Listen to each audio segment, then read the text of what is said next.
Hola, ¿qué tal? Bienvenidos y bienvenidas a esta clase.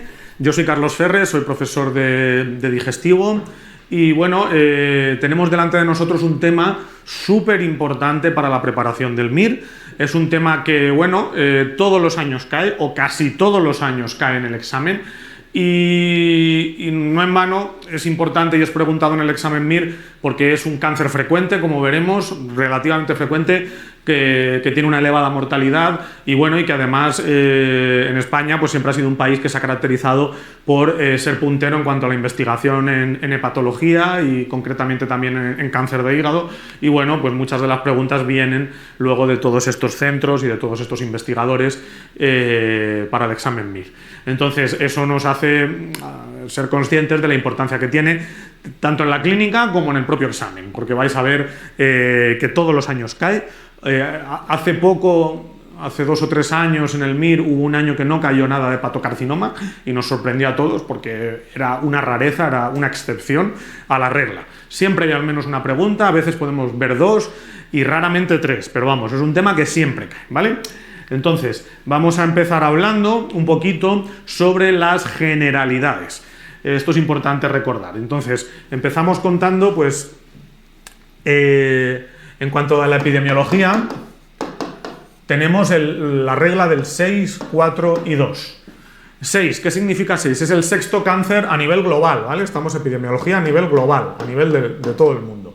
Entonces, el 6 es que es el sexto cáncer más incidente. O sea, el número de casos, el sexto en incidencia. 4, es la cuarta causa de muerte por cáncer. ¿Vale? Sexto en incidencia, cuarta causa de muerte por cáncer. ¿Y el 2 qué es? Es que es el segundo cáncer en letalidad. Es decir, de todos los pacientes que se diagnostican, es el segundo más letal, es el segundo que peor supervivencia tiene, solo por detrás de otro cáncer digestivo que es el adenocarcinoma pancreático. Hay 2 motivos fundamentales, hay 2 motivos que explican su alta letalidad.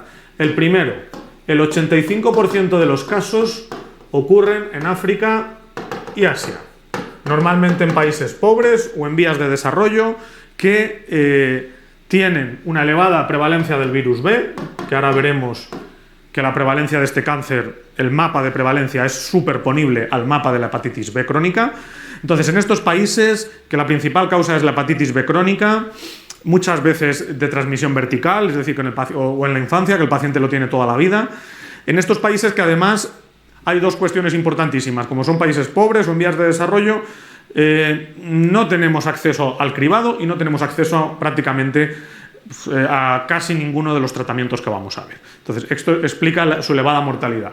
Otro factor que lo explica es que si el diagnóstico es por síntomas, el cáncer se encuentra en un estadio incurable, es decir, un estadio B o superior. Entonces, cuando da la cara por síntomas, como tantos otros tumores, es demasiado tarde, lo cual nos sirve para recordar la importancia fundamental que tiene el cribado en este cáncer. La edad al diagnóstico dentro de la epidemiología va a depender a nivel global. Pacientes sobre todo de origen asiático, muchas veces, como hemos dicho. La principal causa es el virus B y, como decíamos, la transmisión suele ser vertical o en la infancia. Tenemos pacientes muy jóvenes, a lo mejor entre 30 y 50 años, ¿vale? Si hablamos concretamente de España, tendríamos pacientes con otros factores de riesgo, como puede ser el alcohol, la obesidad y el NAFLD, es decir, el hígado graso asociado a obesidad, y en menor medida la hepatitis C, etc. Es decir, los factores de riesgo de cirrosis y de hepatopatía más frecuentes en nuestro medio. Entonces, estos pacientes normalmente tienen entre 60 y 70 años al diagnóstico, ¿vale? Son pacientes más mayores. Aquí podéis ver el mapa con la distribución geográfica. Si pusiéramos un mapa de la hepatitis B, veríamos que es prácticamente superponible, es decir, tenemos todos los países de Asia y el sudeste asiático y la zona del Pacífico, y también tenemos toda la África subsahariana, ¿vale? También, bueno, los países mediterráneos, fijaros en España, en Italia, etcétera, también son países de una incidencia intermedia, no es baja, como podéis ver.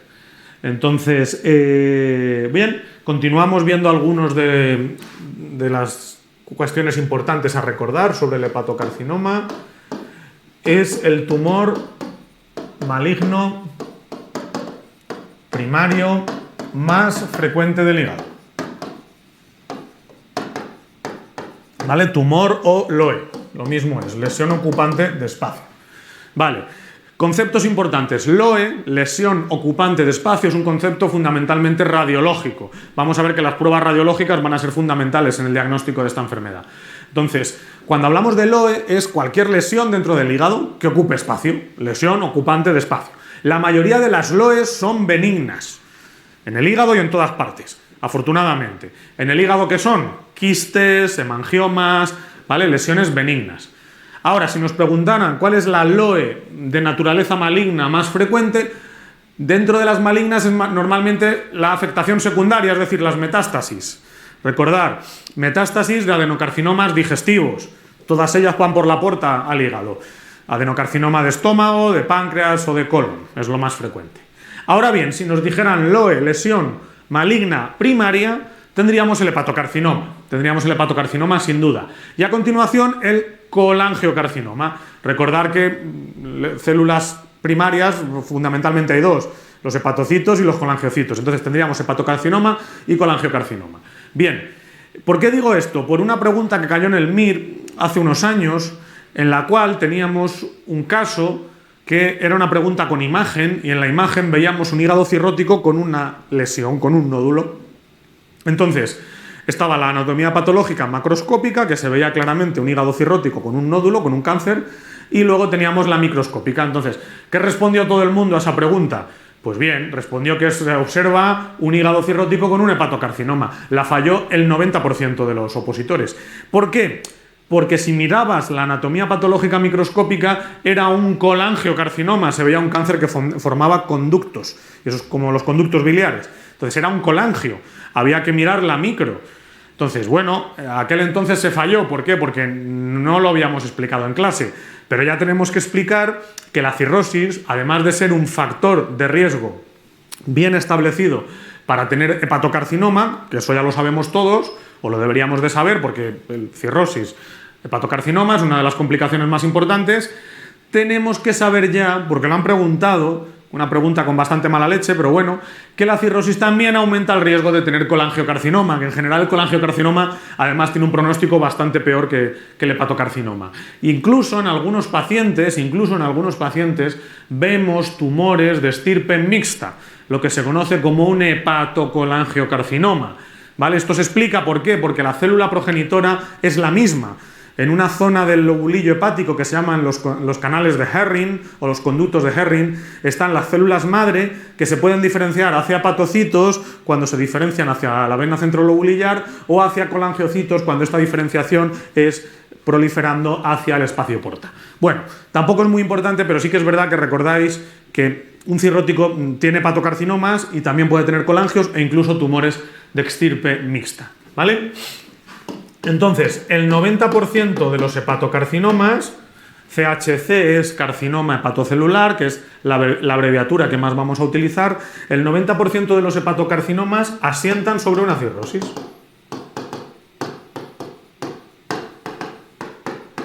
Bien, eso ya lo sabemos. Entonces nos queda un 10% de hepatocarcinomas sin cirrosis, que quiero que recordéis dos situaciones. Primera, los pacientes que tienen hígado sano, que es decir, tienen un grado de fibrosis F0, F1. Eso es un hígado totalmente sano. Bien, aquí quiero que recordéis una variante del hepatocarcinoma que se llama hepatocarcinoma fibrolamelar. El hepatocarcinoma fibrolamelar es una variante muy rara, es un tumor raro, aparece en mujeres jóvenes con un hígado totalmente sano por lo demás, ¿vale? Y otra cuestión importante, si hablamos de hígado F2 y sobre todo F3, F2 y F3 ya es ya no es normal, es fibrosis grado 2, que es significativa, o fibrosis grado 3, que es avanzada, que es el estadio previo a la cirrosis, que es F4, ¿no? La cirrosis sería F4. Si hablamos de hígado F2 y F3, tenemos dos enfermedades aquí importantes. La hepatitis B, porque el propio virus tiene un efecto oncogénico, y también tendríamos el NAFLD, que es el hígado graso asociado a obesidad y síndrome metabólico, ¿vale? Una cuestión importante, si no hay cirrosis, siempre para el diagnóstico, biopsia, ¿vale? Esto es importante que lo recordemos y aquí nos pueden pillar. Siempre que el hepatocarcinoma sea sobre hígado no cirrótico, requiere confirmación histológica. Todo lo que vamos a ver luego del diagnóstico hipercaptante, etcétera, etcétera, en fase arterial, lavado venoso precoz y tal, todo esto se aplica exclusivamente al hígado cirrótico, que es la mayoría, es el 90%, ¿vale? Entonces, si hay cirrosis, se puede hacer diagnóstico por imagen. Pero si no hay cirrosis, requiere confirmación histológica, ¿vale? Otra cuestión importante. Si yo cojo todos los pacientes cirróticos, otra cosa que nos podemos preguntar, ¿cuántos hacen hepatocarcinoma? ¿Cuál es el riesgo dentro de toda la población cirrótica? Pues vale, el riesgo es de hasta 1/3. Es una complicación muy frecuente, incluyendo Child-A, ¿eh? Acordaros que esta complicación puede aparecer también en Child-A, en pacientes compensados. Pacientes compensados, los Child-A, que normalmente muchas veces no saben que tienen una cirrosis porque no les ha dado ningún síntoma ni ninguna descompensación. Entonces, en cualquier cirrótico, incluyendo Child-A, hasta 1/3 pueden hacer hepatocarcinoma, lo cual constituye que en la actualidad la principal causa de mortalidad en la población cirrótica es el hepatocarcinoma. Por encima de todo el resto de complicaciones que vamos a ver, como el sangrado por varices o las infecciones, etc., la principal causa de mortalidad en la cirrosis es el hepatocarcinoma. Esto es un dato importante a recordar. Por último, tendríamos los factores de riesgo de hepatocarcinoma. Pues bueno, son sencillos de recordar porque vamos a meter cualquier factor de riesgo de hepatopatía. Pues tendríamos, por ejemplo, el alcohol, evidentemente, el virus de la hepatitis B, el virus de la hepatitis C, el VIH, la hemocromatosis hereditaria, cualquier enfermedad hepática, la obesidad, obviamente también, y el NAFLD, etcétera, etcétera. Enfermedades que también tienen riesgo, pero poco, el Wilson y la hepatitis autoinmune. El Wilson y la hepatitis autoinmune, poco riesgo, pero también, si hay cirrosis hay riesgo. Pero dentro de las causas de cirrosis, estas dos son las que menos riesgo tienen. Dentro de las cirrosis, estas dos causas son las que menos riesgo tienen de hepatocarcinoma. Y nos faltarían también las aflatoxinas. Las aflatoxinas se suelen tomar en la dieta y tienen un efecto sinérgico dentro de la carcinogénesis, muchas veces con la hepatitis B. Tienen un efecto sinérgico ambas. Entonces, ¿dónde se suele dar esta combinación de hepatitis B y aflatoxinas en la dieta? Se suele dar en los países pobres o países en vías de desarrollo, que tienen mucha hepatitis B y allí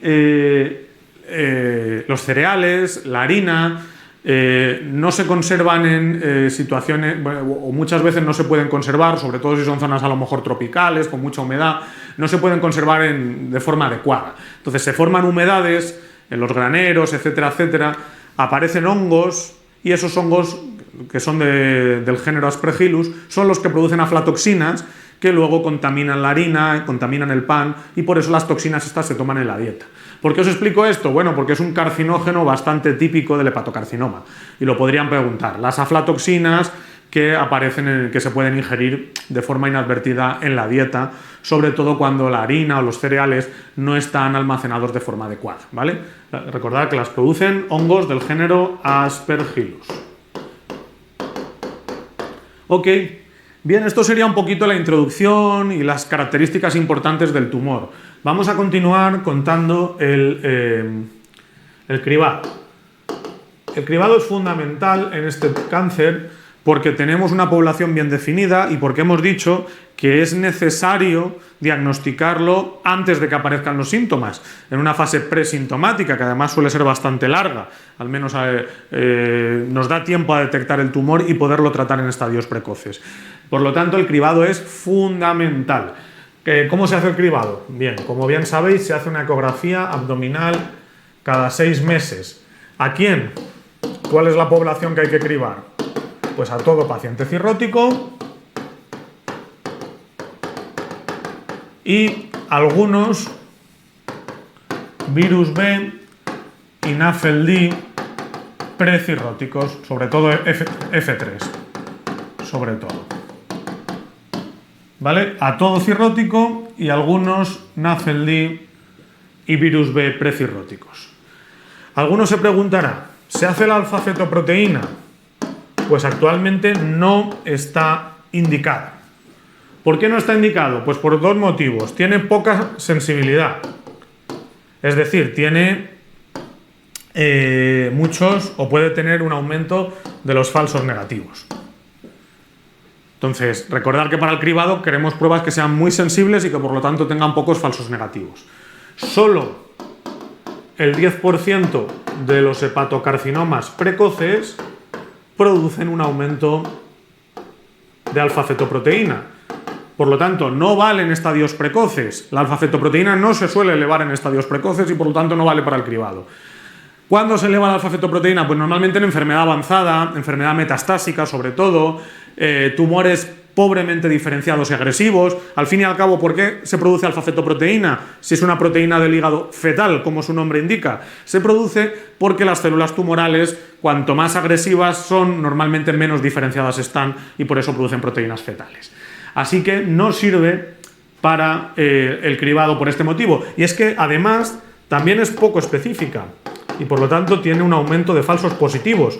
Y los falsos positivos en un programa de cribado es casi peor que los falsos negativos, porque son generar ansiedad al paciente innecesaria porque tiene un nódulo tal que luego a lo mejor no es cáncer ni siquiera. Recordar que la propia cirrosis es una enfermedad nodular, por lo tanto un hígado cirrótico tiene nódulos por definición y la mayoría de ellos no son cáncer. Podrían ser a lo mejor nódulos displásicos y tal, precancerosos, pero la mayoría de los nódulos o son los propios nódulos de regeneración de la cirrosis. Entonces genera ansiedad al paciente, un diagnóstico que luego al final no se confirma. Y además muchas veces para salir de dudas implica técnicas invasivas como la biopsia, que también pueden tener complicaciones. Entonces los falsos positivos son incluso peor que los falsos negativos. Causas de falsos positivos, vamos a ponerlas aquí. Bueno, pues tendríamos, por ejemplo, el tabaco, muchos marcadores tumorales se elevan ligeramente en personas fumadoras, ocurre también con el CEA, que es el del cáncer de colon. Tendríamos otras hepatopatías, es decir, hepatopatías sin que haya cáncer, claro. Otras hepatopatías como pueden ser el alcohol, el NAFLD, la hepatitis C, enfermedades crónicas del hígado, aunque no se haya desarrollado cáncer, pueden subir la alfa-feto. También tendríamos otros tumores como causa de falsos positivos. Pues otros tumores tendríamos germinales del ovario, tendríamos tumores testiculares no seminomatosos, TTNS, tumores testiculares no seminomatosos, etc. Por ambos motivos, por insuficiente sensibilidad y especificidad, se dejó de utilizar en el cribado. Entonces, estaréis diciendo, ¿para qué se utiliza? Pues para 2 cosas fundamentales. Primero, hemos dicho que es un factor pronóstico de primer orden. Ya lo he explicado antes. Suele aparecer en enfermedad avanzada, metastásica, tumores agresivos pobremente diferenciados. Y también para el tratamiento y seguimiento post-tratamiento. Sobre todo para monitorizar seguimiento post-tratamiento. Tanto en tratamientos con intención curativa como tratamientos con intención paliativa, tendremos ya que una vez diagnosticado el cáncer, seguir los niveles de alfa-fetoproteína, pero una vez diagnosticado. No tiene sentido pedirla antes, ¿vale? Bien. Ok. En el diagnóstico del carcinoma, pasamos al diagnóstico. En el diagnóstico del carcinoma hepatocelular, señale la correcta. El estudio histológico es obligatorio en todos los casos. Falso, ¿vale? Hemos dicho que es obligatorio fundamentalmente cuando no hay cirrosis, cuando el hígado no es cirrótico. 2. En pacientes cirróticos el diagnóstico se puede realizar mediante técnicas de imagen dinámicas. Eso es lo que vamos a explicar ahora. El TAC o la resonancia magnética más contraste intravenoso. Vamos a explicarlo ahora, ¿vale? Entonces, vamos a recordar primero cuál es la vascularización del hígado. La vena porta y la arteria hepática, ¿vale? ¿Cuánta sangre llega por cada una? Pues por la porta el 80% y por la arteria el 20%. Por lo tanto, la mayor parte del contraste llega al hígado en fase portal. El hígado va a estar sobre todo realzado en fase portal. Esta es la primera cuestión importante. Luego, tenemos que recordar que sangre arterial reciben fundamentalmente dos estructuras intrahepáticas. Uno, la vía biliar, ¿vale? Esto es importante, por ejemplo, en el trasplante. La vía biliar solo recibe, los conductos biliares solo reciben sangre arterial, ¿vale? Entonces esto va a ser sobre todo importante en el trasplante, si hay problemas de la anastomosis arterial. No nos importa ahora. La segunda cuestión es que recibe sangre arterial fundamentalmente el hepatocarcinoma también, los tumores. Los tumores son muy vascularizados, reciben sobre todo sangre arterial y esto es por el proceso de neoangiogénesis. Son tumores angiogénicos que se generan su propia red de vasos sanguíneos. Luego tampoco nos va a sorprender más adelante cuando lo veamos que dentro del tratamiento con quimioterapia se utilicen antiangiogénicos. Tampoco nos va a sorprender. Entonces, si hacemos un TAC y vemos en la primera viñeta vemos la fase arterial, que es a los pocos segundos de inyectar el contraste. Sé que es fase arterial porque el contraste está en la aorta. Vemos una lesión que es hipercaptante, ¿vale? Bien. Si luego esperamos unos minutos, 2-3 minutos, y volvemos a hacer otro escáner, estos son dos momentos del tiempo en el mismo paciente. Esperamos unos minutos y estaríamos en el B, que esto es la fase venosa o portal. Y ahora vemos que lo que está realzado es el hígado y el bazo. El hígado y el bazo se suelen comportar de forma similar. Ahora el contraste están los sinusoides, hepáticos y esplénicos. Y lo que era la lesión que veíamos antes hipercaptante ha lavado el contraste y se ve hipocaptante respecto al resto del parénquima que le rodea. La combinación de ambos hallazgos, hipercaptante en fase arterial con lavado precoz en fase venosa o portal, es diagnóstico de hepatocarcinoma. Pero es muy importante que se cumplan ambos, ¿vale? Porque, por ejemplo, hay lesiones benignas como el hemangioma que son hipercaptantes en fase arterial, igual que el hepatocarcinoma, pero luego no tienen el lavado. Son hipercaptantes en todas las fases, por ejemplo, un angioma. Entonces, es totalmente diferente porque un angioma es benigno. Se utiliza la clasificación del LIRADS, ¿vale? Acordaros que el LIRADS, bueno, resumiendo, tendríamos 1, 3 y 5. 1 es una lesión totalmente benigna. 3 sería una lesión indeterminada, que requiere más seguimiento o hacer otra técnica de imagen. Normalmente primero se hace el TAC y luego se hace la resonancia si hay dudas, ¿vale? O a veces se hacen ambas casi a la vez y se ven los resultados en ambas, que puede ser también de utilidad. Y luego tendríamos 5, que es igual a confirmatorio de malignidad, hepatocarcinoma. Entonces, en el LIRADS, cuanta mayor puntuación, más seguro que es la confirmación de malignidad. Por lo tanto, cualquier lesión mayor de 1 centímetro, las lesiones menores de 1 centímetro no son caracterizables, esto es importante. Cualquier lesión menos de 1 centímetro y sobre todo en la ecografía, porque estamos hablando de eco. Mi paciente, si estoy haciendo bien las cosas, debe estar en programa de cribado con ecografía semestral. Por lo tanto, cualquier lesión menor de 1 centímetro, lo que hacemos es adelantar la ecografía y seguirla más estrechamente de forma ecográfica. Y en el momento en el que crezca, nos iríamos aquí, al algoritmo de las pruebas de imagen con contraste intravenoso dinámicas, que suelen ser TAC o resonancia, como os he dicho, en primer lugar la resonancia. Si sale positivo, es decir, un LIRADS 5, por ejemplo, ¿no?, que decíamos que era positivo, LIRADS 5, ya es diagnóstico. Y si sale negativo o indeterminado, tenemos dos opciones, o hacer la otra técnica de imagen o hacer la biopsia. ¿Por qué está en línea discontinua hacer la biopsia por aquí? Porque no suele ser el camino elegido o el camino más recomendable. ¿Por qué? Porque primero siempre tenemos que intentar agotar las opciones no invasivas de diagnóstico. Ahora, si fallan las dos o hay dudas, ya nos iríamos a hacer la biopsia. La biopsia, en este contexto del cáncer, además de las complicaciones habituales como puede ser el sangrado, tiene el riesgo de diseminación tumoral en el trayecto de la punción. Es raro, es menos de un 3% en las series. Pero bueno, que lo conozcáis, que existen casos extraordinarios en los cuales puede, por ejemplo, en un espacio intercostal, si se pinchó por vía intercostal, aparecer metástasis, normalmente aisladas, porque se ha sembrado alguna célula tumoral en el trayecto de la aguja. Bien, una vez diagnosticado el paciente, habrá que hacer el estadiaje, como siempre. Aquí no lo pone, pero bueno, en el estadiaje fundamentalmente se hace con alfa-fetoproteína, un TAC tóraco-abdominopélvico, es decir, un TAC body, y una gammagrafía ósea para detectar metástasis óseas. Suele ser suficiente para ver si hay enfermedad extrahepática, etcétera, etcétera, ¿vale? Hacer un estadiaje. Y ya pasaríamos al famoso algoritmo del BCLC. BCLC es el algoritmo de estadiaje y tratamiento, ¿vale? Siempre vamos a aplicar el tratamiento mejor para cada uno de los estadios. BCLC viene de Barcelona Clinic Liver Cancer, ¿vale? ¿Por qué? Porque en el Hospital Clínico de Barcelona fue donde hace más de 20 años ya se describió por primera vez este algoritmo, que luego ha sido adoptado de forma internacional por todas las sociedades, tanto europea como americana, etcétera, etcétera. Es el que se utiliza prácticamente en todos lados y el único que tenéis que conocer.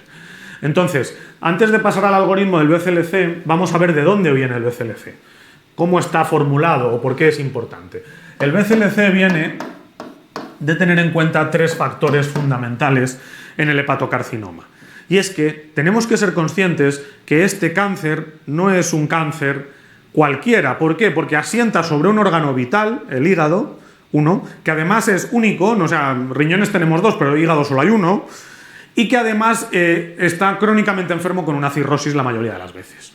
Por lo tanto, no solo me puedo fijar en el tumor, que de hecho me voy a fijar en el tumor, sino que también me tengo que fijar en cómo está ese hígado y evidentemente me tengo que fijar en cómo está el paciente, que siempre es lo más importante, como veremos. Cómo está el paciente, su estado general, su performance status, ¿vale? Que es el estado general del paciente.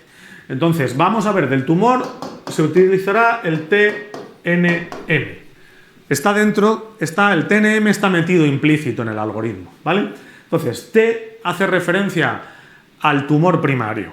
Importante, recordad que este tumor tiene tendencia a ser múltiple en el sentido de que puede ser multinodular, puede haber varios nódulos en el hígado.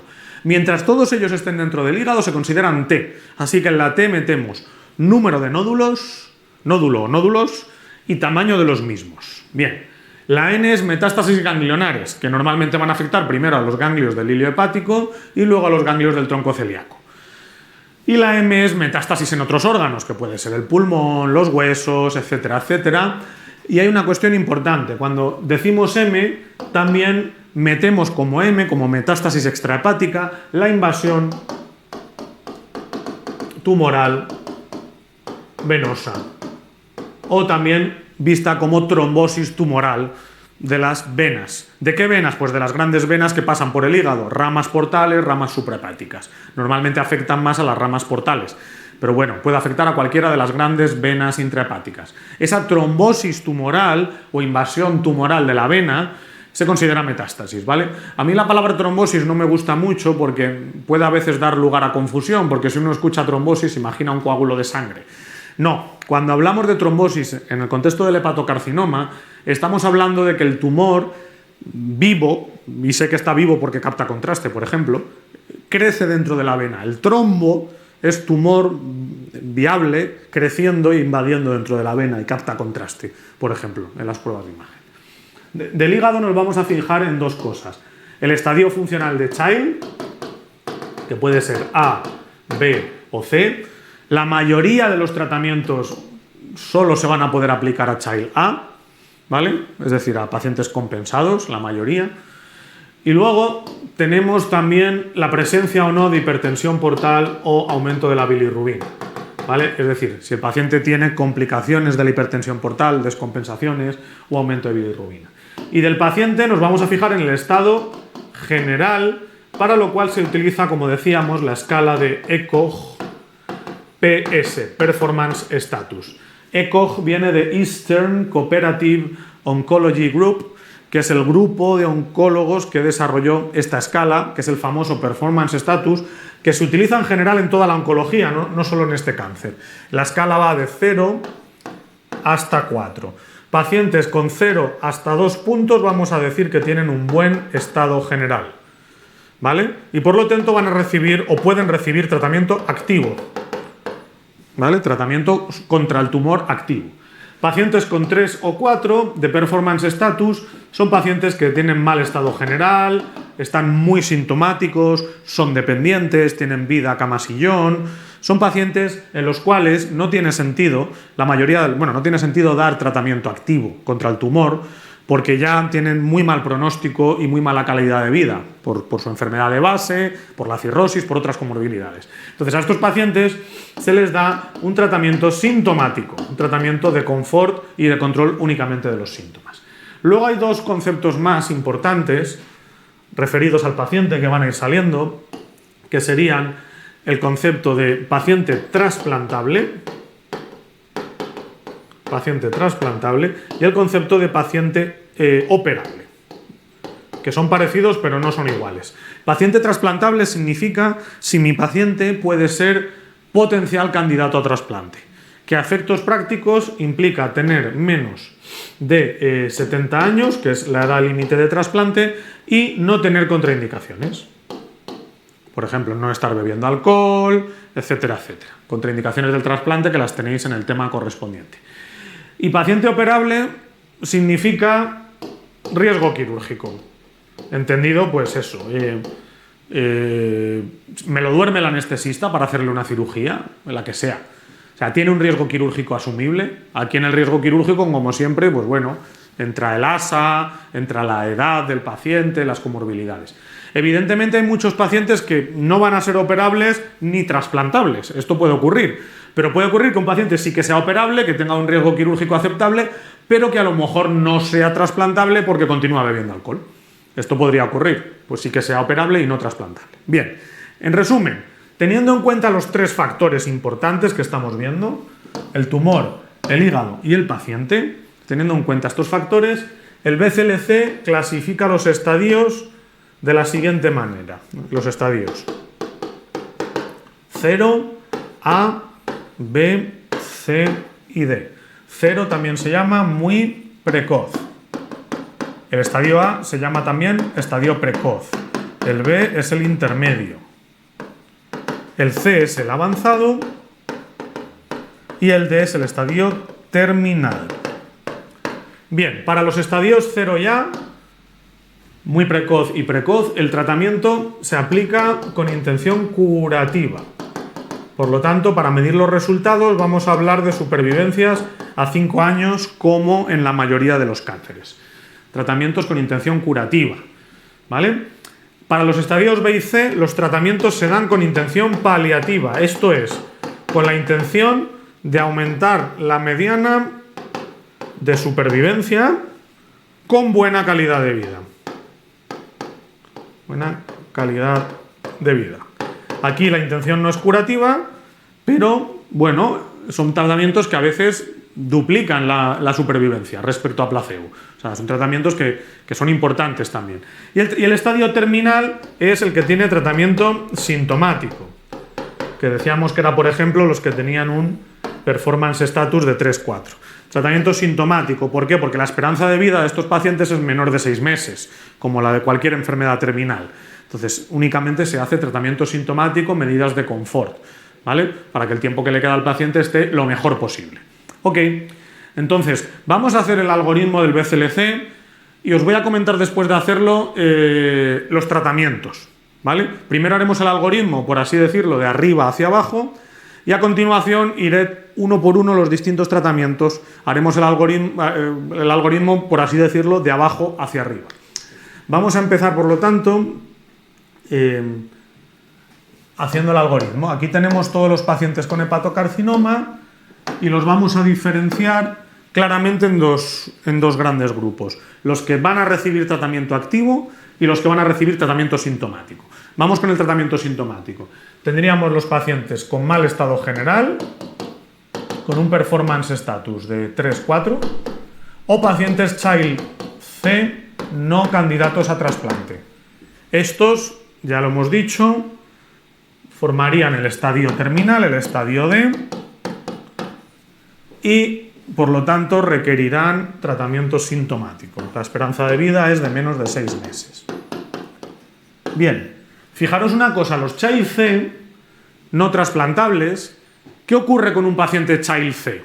Recordad que un paciente Child C es un paciente que tiene muy mala función hepática, una hepatopatía muy avanzada, y es un paciente que, por ser Child C, ya requiere un trasplante hepático. Por lo tanto, si le aparece un cáncer, yo solo le puedo ofrecer un tratamiento, el trasplante o va asintomático, porque ya necesitaría, por ser Child C, un trasplante. Así que los Child C, en ese sentido, es más sencillo, porque o bien van a trasplante o si no son candidatos, ya es tratamiento únicamente sintomático, ¿vale? Por el otro lado, tendríamos los pacientes que en general están bien, un buen estado general, con un performance status de 0, 1 o 2, y que en general son Child A. La gran mayoría de ellos van a ser Child A. Vamos a tener algunos B, coma, y los C trasplantables. Teniendo en cuenta que de todo lo que digamos aquí ahora, los C trasplantables solo pueden ir a la pregunta de si trasplanto o no. Claro, porque solo les puedo ofrecer a los C ese tratamiento. Entonces, aquí ahora volvemos a abrir la llave y ya ponemos las distintas situaciones, que serían el estadio 0, el estadio A, el estadio B y el estadio C. Bien, ahora vamos a poner el tumor, el TNM, de tumor más localizado a tumor más avanzado. Entonces, el estadio 0 es un tumor único de hasta 2 centímetros. El estadio A es único mayor de 2. O 3 tumores y todos ellos, como mucho, de hasta 3 centímetros. El estadio B es aquel cáncer que es intrahepático, pero que supera 1000 AN y que no es resecable, obviamente. Que supera 1000 AN y que no es resecable, luego explicaremos esto.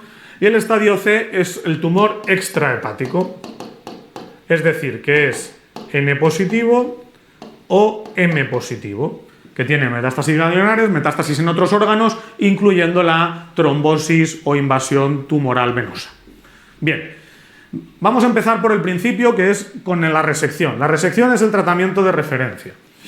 Entonces, la resección, primera cuestión, se puede aplicar solo a nódulos únicos. Entonces, vamos a empezar por aquí, nódulos únicos. Entonces, lo primero que me tengo que preguntar en un paciente que me estoy planteando resecarle el cáncer es si tiene hipertensión portal o aumento de bilirrubina. Es decir, si está descompensado, si tiene alguna descompensación. ¿Por qué? Porque está absolutamente contraindicado hacer una resección del hígado en un paciente que ya tiene hipertensión portal con complicaciones de la hipertensión portal como ascitis, varices, encefalopatía hepática, etcétera, etcétera, gradiente de presión venosa hepática mayor de 10 milímetros de mercurio. Me lo pueden decir de cualquier manera en el caso clínico, pero si ya hay una descompensación de la hipertensión portal, me olvido de resecar. ¿Por qué? Porque esa hipertensión portal va a empeorar tanto en el posoperatorio que el paciente no va a salir y se va a morir en el posoperatorio. Entonces no tiene sentido plantearse una resección en un paciente que ya tiene hipertensión portal. Bien, dos posibilidades por tanto. Sí y no. Si mi paciente no tiene hipertensión portal, me pregunto si es operable. Y si es que sí, le hago la resección. Y si es que no, ¿qué puedo hacer? Pues bien, lo veremos luego, pero para los pacientes no operables tengo la radiofrecuencia como alternativa menos invasiva a la cirugía, que requiere solo un poquito de sedación y en pacientes de alto riesgo quirúrgico se puede hacer como alternativa en pacientes no operables o de alto riesgo quirúrgico. Bien, vamos a volver arriba otra vez a la pregunta de si el paciente tiene complicaciones de la hipertensión portal, descompensaciones. Si es que sí, me vuelvo a preguntar otra vez si es operable. Si es que no es operable, iría igual a radiofrecuencia. Pero ahora aquí viene el kit de la cuestión más importante. Si sí que es operable, le voy a operar, pero ahora le opero para hacerle un trasplante hepático. ¿Por qué? Porque si yo hago un trasplante hepático en esta situación, estoy, por así decirlo, matando dos pájaros de un tiro. Estoy tratando esta hipertensión portal descompensada y estoy tratando este hepatocarcinoma de arriba del todo del que vengo. Entonces, aquí el trasplante trata las dos enfermedades, la cirrosis descompensada con complicaciones de la hipertensión portal y trata el hepatocarcinoma, ¿vale? Esto es lo importante, valorar si el paciente tiene o no complicaciones o descompensaciones. Bien, ¿qué pasa con los tumores multinodulares? Pues los tumores multinodulares van directamente a esta pregunta. ¿Por qué? Porque siempre que estén dentro de Milán los podré trasplantar, lo veremos luego, porque multinodulares dentro de Milán podría trasplantarlos. Y nos falta el estadio 0. Estos tumores que son muy precoces en estadio 0, me tengo que hacer primero la pregunta de si son trasplantables. Trasplantables entendido como potencial candidato a trasplante. Si es que sí, seguimos exactamente igual que hemos hecho. ¿Vale? No significa que este paciente le tenga que trasplantar. Significa que sigo el algoritmo y puede acabar en resección o en trasplante o en lo que sea, siguiendo el algoritmo como antes. No cambia nada. El único cambio es este. En un paciente que no le puedo ofrecer trasplante, con tumores pequeños de hasta 2 centímetros, me voy directamente a radiofrecuencia. ¿Por qué? Porque para ese tamaño tumoral es igual de efectivo que el trasplante y que la resección. Por lo tanto, no me complico y me voy a la alternativa más sencilla, que es directamente radiofrecuencia, ¿vale? Bien, ahora ya viene la parte más sencilla realmente. Cualquier tumor que se pase de Milán y por lo tanto no sea trasplantable y que tampoco sea resecable, pero siga siendo intrahepático, es el estadio B. Y estos normalmente van a TACE. TACE es Transarterial Chemoembolization, es decir, quimioembolización transarterial o quimioembolizaciones a secas. Luego lo explicaremos, pero bueno, os pongo las siglas en inglés porque se utilizan mucho. La TACE es la quimioembolización. Y el estadio C, que es el estadio avanzado, que es extrahepático, el estadio que es extrahepático, como ya es extrahepático, requiere tratamiento sistémico, es decir, quimioterapia sistémica, que ahora luego la explicaremos con más detenimiento. Bien, este es el algoritmo general, ¿vale? Que es el algoritmo del BCLC que tenéis en vuestro manual, ¿vale? Vamos a explicar los tratamientos y luego explicaremos el último cambio que ha habido, que este es el algoritmo más actualizado, que es el que tenéis en la última edición del manual, en la edición 16, en el cual el estadio intermedio, el estadio B, se ha subdividido en 3, que es el principal cambio. El resto está igual. Pero esto lo vamos a explicar luego. Prefiero explicaros primero los tratamientos y luego explicamos el cambio este que ha habido. Entonces, vamos a empezar con el tratamiento quirúrgico. Resección quirúrgica. La resección quirúrgica vamos a poner que es el tratamiento de elección. De elección por 3 motivos. O de referencia. Primero, es curativo, ya lo hemos visto. Segundo, tenemos la AP. Y la AP de la pieza resecada pues siempre te da información del pronóstico del tumor, el grado de diferenciación, la invasión linfovascular, la satelitosis, etcétera, etcétera. Te da información de que realmente eso era un hepatocarcinoma, porque a lo mejor era un colangiocarcinoma. Hasta que no lo veamos no lo sabemos, porque el diagnóstico lo hemos hecho por imagen, por ejemplo. Y te da también información de si la resección fue completa, si fue R0, R1, etcétera, etcétera, si la resección fue completa o no. Y además no tiene lista de espera. No lista de espera, en el sentido de que a diferencia del trasplante, pues no hace falta esperar a que venga un hígado, a lo mejor meses o años. Podríamos operar al paciente pronto normalmente. Es para nódulos únicos, ya lo hemos dicho. Esto es importante. Nódulos únicos. Coma, en principio, sin límite de tamaño, siempre que se cumplan todas las características, que son las siguientes. Paciente operable. Obviamente, porque es una resección del hígado, me tiene que el anestesista dormir al paciente. Operable, riesgo quirúrgico aceptable. 2. Paciente operable. El segundo sería sin hipertensión portal ni aumento de bilirrubina. Ya lo hemos explicado antes, sin descompensaciones. Por lo tanto, van a ser siempre Chailá. Casi siempre van a ser Chailá. Y dejar, en tercer lugar, hay que dejar un remanente hepático adecuado. ¿Adecuado a qué? Pues adecuado a la superficie corporal del paciente. O sea, yo le quito medio hígado a lo mejor, pero ¿cuánto le dejo? O le quito un 40% y le dejo un 60%. ¿Cuánto hay que dejar para que sea suficiente? Eso depende de la superficie corporal del paciente. Pero bueno, a grandes rasgos, si dejo hígado sano, al menos el 40% del hígado. Esto se mide por volumetría, por el TAC. El radiólogo te puede decir cuánto es cada lóbulo, cuánto es cada segmento, etc. Si dejo hígado sano, al menos el 40%. Si dejo cirrosis, si dejo hígado con cirrosis, hay que dejar al menos el 60%. Al menos el 60%. Aprovechamos para repasar un poquito la anatomía del hígado. Recordar, y así hablamos de la resección, recordar que el hígado tiene 8 segmentos que siguen las agujas del reloj. El único segmento que no se ve en una visión frontal como esta es el segmento 1, que es el lóbulo caudado. El lóbulo caudado quedaría atrás, con la vena cava inferior, es decir, quedaría detrás de la pizarra, no se ve. El resto siguen las agujas del reloj. Si yo me pongo así en la pizarra, hago un reloj, ¿vale? Entonces tendríamos aquí el 2, el 3, el 4, el 5, 6, 7 y 8. Y el 4 se divide en 4A, que es el superior, y 4B, que es el inferior. Importante, primera cuestión. La división anatómica entre izquierda y derecha no coincide con la división quirúrgica.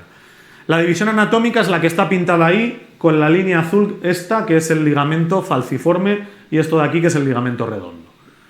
Eso es izquierda y derecha anatómicamente. Quirúrgicamente viene por aquí, por la línea roja. Entonces, desde un punto de vista quirúrgico, que es lo que nos importa, el lóbulo hepático izquierdo serían los segmentos 2, 3 y 4, que es más o menos el 40% del volumen hepático. Y el lóbulo hepático derecho, que es 5, 6, 7 y 8, sería el 60% restante.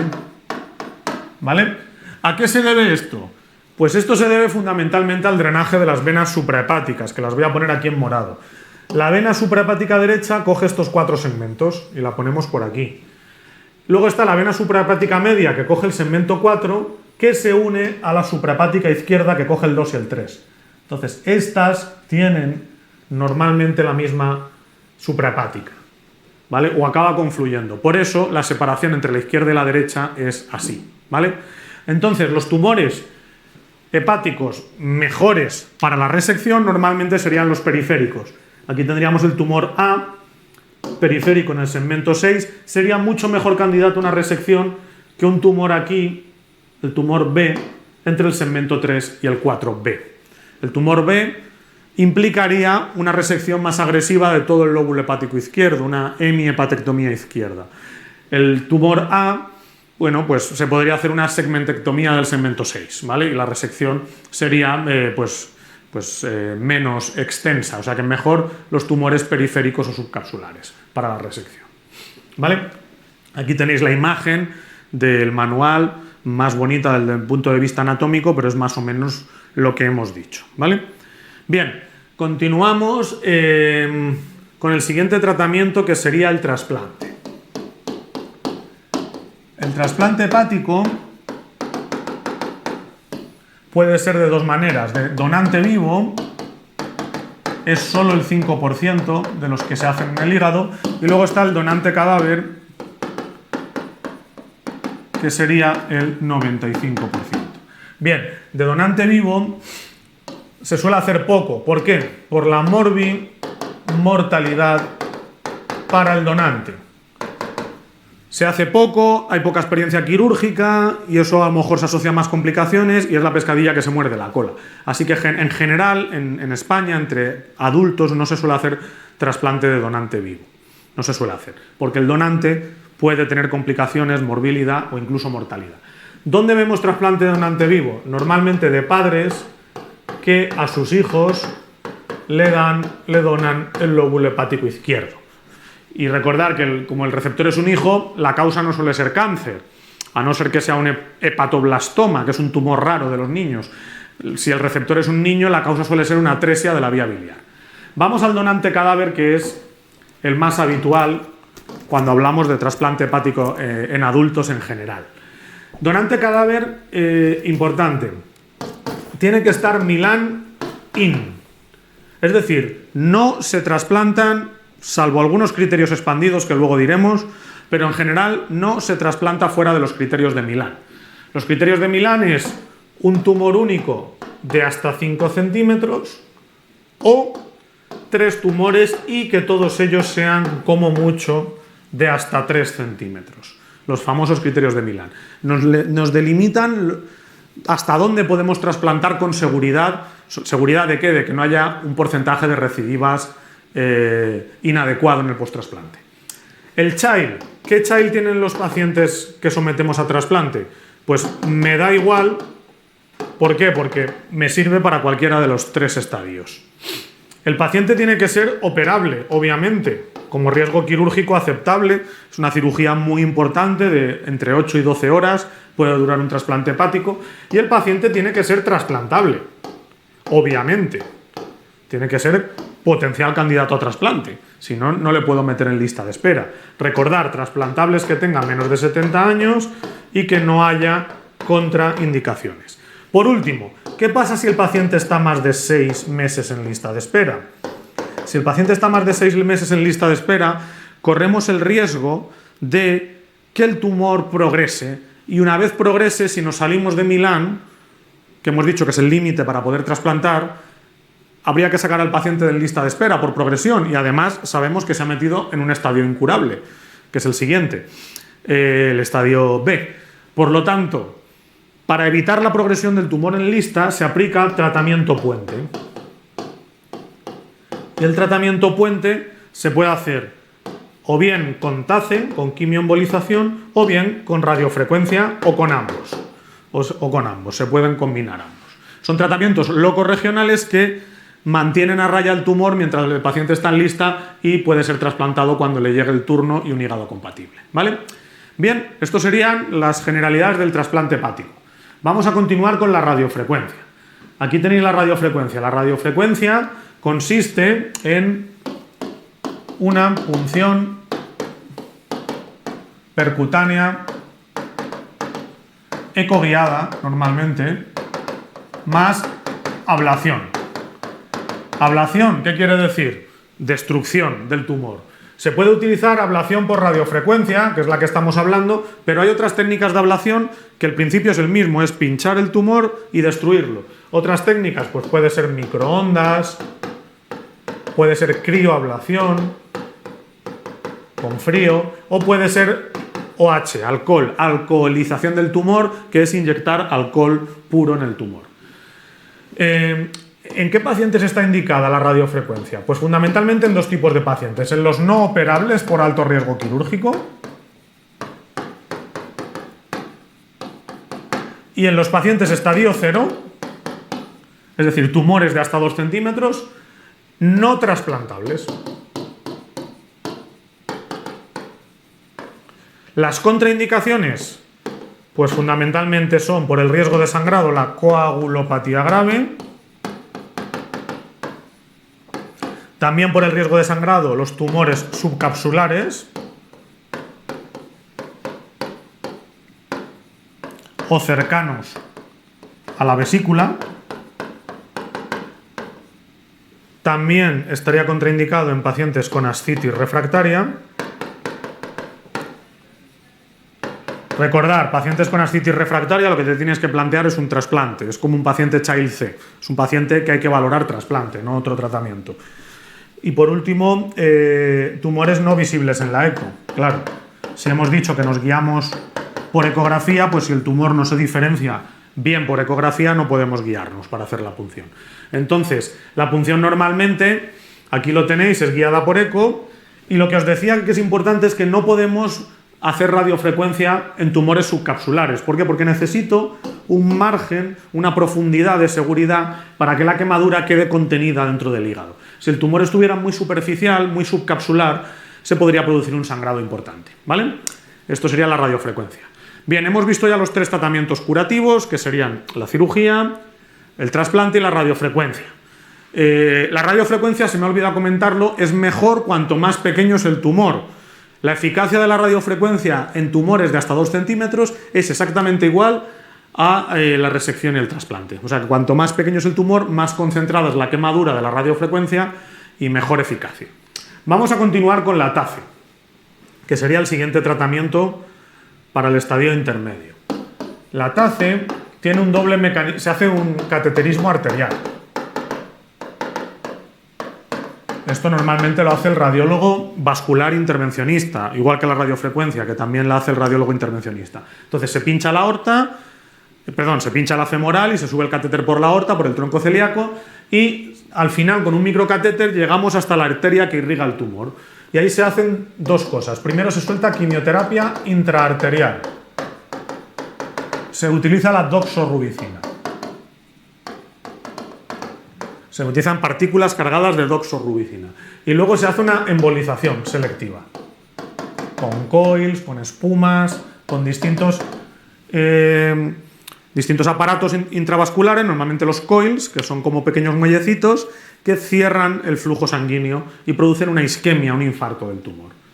Bien, se pueden hacer normalmente, y se suelen hacer varias sesiones a lo largo del tiempo. En una sesión, por ejemplo, si es un tumor de 4 o de 5 nódulos, lo que tiene el paciente, en una sesión podemos embolizar 2 nódulos, en la sesión siguiente, 1 mes o 2 meses después, podemos embolizar 3 nódulos, etc. Está indicado en el estadio intermedio, es decir, aquel que supera Milán y que por lo tanto no es trasplantable, que no es resecable tampoco, pero que es intrahepático aún. No se ha diseminado fuera del hígado. ¿Y como contraindicaciones? Pues bueno, tendríamos la ascitis refractaria. Esta siempre va a aparecer, la ascitis refractaria, porque recordar que es un paciente que necesita trasplante. Tendríamos un child mayor o igual de B8, es decir, se puede en child A y en B7, pero de B8 en adelante no. Tendríamos la trombosis portal. ¿Por qué? Porque si estoy embolizando una arteria, necesito flujo por la vena porta. Si la vena porta tiene un coágulo, si está trombosada, se produce una isquemia muy grave, ¿vale? Y tendríamos también la enfermedad renal crónica por el uso de contraste en el cateterismo. Hay que llevar cuidado con los contrastes, ¿vale? Entonces, bueno, aquí tenéis una imagen de cómo es la quimioembolización con el catéter puesto y se ve claramente un nódulo y ahí es donde se soltaría la quimioterapia y luego se embolizaría, ¿vale? Bien. Entonces, por último nos quedaría el tratamiento sistémico. El tratamiento sistémico es quimioterapia, que puede ser vía oral o parenteral. Se utiliza en el estadio BCLC-C, que es el estadio avanzado. Tenemos una primera línea de tratamiento sistémico y si no hay respuesta o hay progresión, pasaríamos a la segunda línea. Bien, actualmente en primera línea voy a poner todos los tratamientos, pero el que es de elección y ya está en guías de práctica clínica y está reembolsado en España, o sea que ya tiene precio reembolso por parte del Ministerio, es la combinación de atezolizumab más bevacizumab. Bien, recordar que la atezolizumab es inmunoterapia, es un inhibidor de PDL1, es inmunoterapia, un inhibidor de checkpoint. Y el bevacizumab es un antiangiogénico, antivascular endothelial growth factor. Esta es la combinación que se ha demostrado más eficaz actualmente. Ha superado al sorafenib, que era el tratamiento clásico, que es un inhibidor de multiquinasa,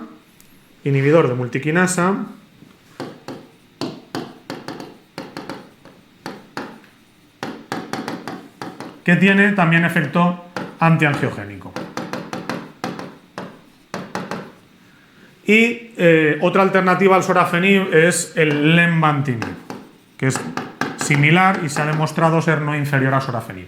Pero ahora mismo, repito, el tratamiento en primera línea de elección es la combinación de atezolizumab con bevacizumab, ¿vale?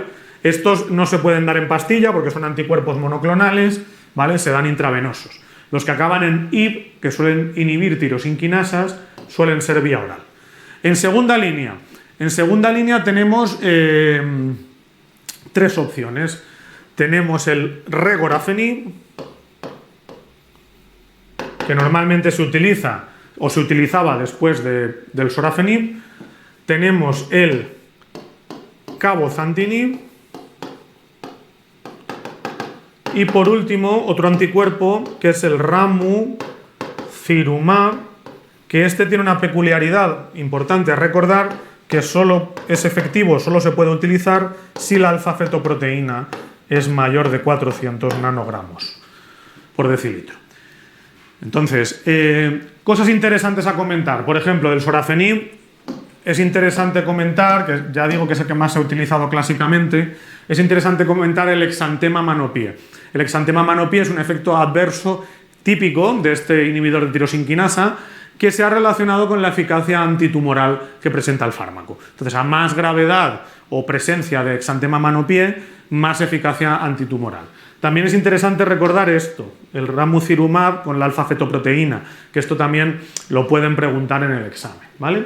Y sobre todo es interesante recordar el tratamiento de elección, que ya lo he dicho, que ahora ha cambiado recientemente y es este que estoy poniendo en naranja. Atezolizumab, inmunoterapia, con el famoso bevacizumab, Avastin, que es uno de los antiangiogénicos más utilizados. Bien,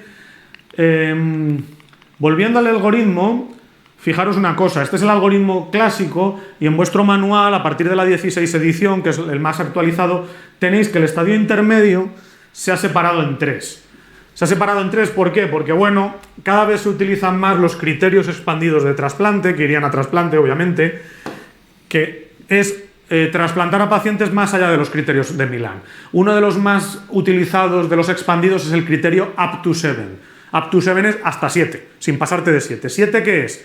Pues 7 es el límite. ¿El límite de qué? Tienes que sumar el número de nódulos y el tamaño en centímetros del más grande de ellos. Si eso da 7 o menos, puedes intentar trasplantar al paciente, ¿vale? Repito, número de nódulos y el tamaño en centímetros del más grande. Si eso sumado, la suma de esas dos cosas, da 7 o menos, podrías trasplantarlo. Luego, si los nódulos están bien definidos y el flujo portal está preservado, recordar, me voy a la quimioembolización de siempre. Entonces, la quimioembolización de siempre está bien, pues yo qué sé, si hay 2, 3, 4 o 5 nódulos, pero eso, bien definidos, y la porta tiene que ser permeable. ¿Por qué? Porque voy a embolizar la arteria. Así que acordaros que necesito flujo venoso, ¿vale? Necesito que la porta no tenga una trombosis, no tenga un coágulo. Dentro de la TACE hay una variante que es la TARE, que os suene con R, TARE, que es la Transarterial Radioembolization, radioembolización, que es igual que la TACE, igual que la quimioembolización, pero las partículas que utiliza están cargadas de un isótopo. El isótopo que se utiliza es el itrio 90. Estas partículas de itrio 90 tienen la ventaja, la TARE, las partículas de itrio, que es un emisor beta, tienen la ventaja que se pueden utilizar cuando hay enfermedad a lo mejor más difusa. ¿Por qué? Porque se echan las partículas desde la arteria hepática derecha a la izquierda. Por lo tanto, con una sesión tratas todo el lóbulo derecho o todo el lóbulo izquierdo. Las indicaciones, ya os digo, no están tan bien definidas como en la TACE, son parecidas y sobre todo cuando la enfermedad a lo mejor es más difusa y afecta a todo el lóbulo. Y en estos pacientes que tienen afectación difusa y bilobar, que ya se aproximan más a un estadio avanzado, podríamos ir directamente a tratamiento sistémico. Entonces voy a borrar lo que está aquí puesto. Vemos que en el nuevo algoritmo, pues el estadio intermedio, que siempre ha sido muy heterogéneo, ha sido una zona de grises. Hay pacientes que tienen poca carga de enfermedad, poco volumen tumoral, y hay otros que tienen mucho, que ya se aproximan casi a un estadio avanzado. Pues aquí se ha separado un poco teniendo en cuenta estas cuestiones, que puede haber criterios expandidos de trasplante, como el up to 7, que la TACE clásica ahí sigue y que si hay mucha enfermedad, difuso, bilobar, infiltrativo, ya eso se parece más a un cáncer extrahepático y se puede ir directamente al tratamiento sistémico que hemos visto, ¿vale? Sería la principal actualización que hacer. Y nada, ya para acabar, tenemos un casito clínico. Siempre os recomiendo, bueno, y os recomendamos en toda la preparación del examen que machaquéis a muerte el libro gordo con todos los casos, y en el hepatocarcinoma más que nunca, porque a veces parecen casos muy complejos pero no son tan complicados. Mi recomendación es que os hagáis un pequeño resumen en el margen con todos los aspectos importantes, la edad, la función hepática, el tamaño del tumor, el estado general, si ha tenido descompensaciones o no, etcétera, etcétera. Entonces, en un paciente, no vamos a leerlo porque ya os he hecho el resumen para adelantar. En un paciente de 67 años, Chailá sin hipertensión portal, que se encuentra bien, un nódulo único, nos están pintando todo a favor para hacer, evidentemente, una resección. No tengo contraindicaciones, es un nódulo único, pequeño, sería el candidato ideal, por ejemplo, a una resección hepática, ¿vale? Bien, y esto es todo lo que os quería contar. Nada, muchas gracias por vuestra atención, espero que la clase haya sido útil. Es una clase un poco larga, pero también es un tema largo, y daros las gracias por vuestra atención y nos vemos en otras clases. Un abrazo fuerte.